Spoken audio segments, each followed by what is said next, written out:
അപ്പൊ ഞാൻ കാലത്ത് കഴിച്ചത് കപ്പളങ്ങ എന്ന് പറഞ്ഞ പപ്പായ, ഓമയ്ക്ക. ഇതില് ചേട്ടന്റെ അവിടെ എന്താ പറയാ ശരിക്കും? ഒന്ന് അറിയാൻ വേണ്ടിയിട്ടാണ്. നമ്മളെ ഓരോ സ്ഥലത്ത് പോകുമ്പോൾ ഓരോ പേരുകളാണ്. ഈ പപ്പായ എന്ന് പറയുന്നത് നിങ്ങളുടെ അവിടെയാണോ? ആ കപ്പയ്ക്ക, അതെ, കച്ചക്ക. ഓ പപ്പായ എന്നും പറയും, കച്ചക്ക എന്നും പറയും അല്ലേ?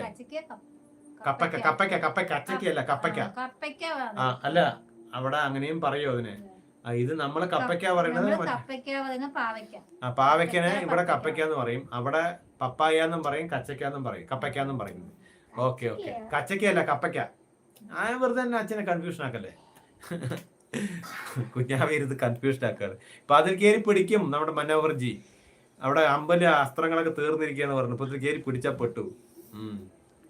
അപ്പൊ ഇവിടെ കപ്പയ്ക്ക, പാവയ്ക്കനെ പറയുന്ന കപ്പയ്ക്ക എന്നാണ്. അപ്പൊ അവിടെ എന്ത് പറയും അങ്ങനെയാകുമ്പോ? പറയും, അതെ, രണ്ടും പറയും. ഓക്കെ ഓക്കെ ഓക്കെ, രണ്ടും പറയും. അപ്പൊ അതേപോലെയാണ് ഈ പാവയ്ക്കന് ഇവിടെ കയ്പയ്ക്ക എന്നാ പറയാ ഞങ്ങള്. അങ്ങനെയാകുമ്പോ ഈ കയ്പയ്ക്കനെ അവിടെ എന്ത് പറയും?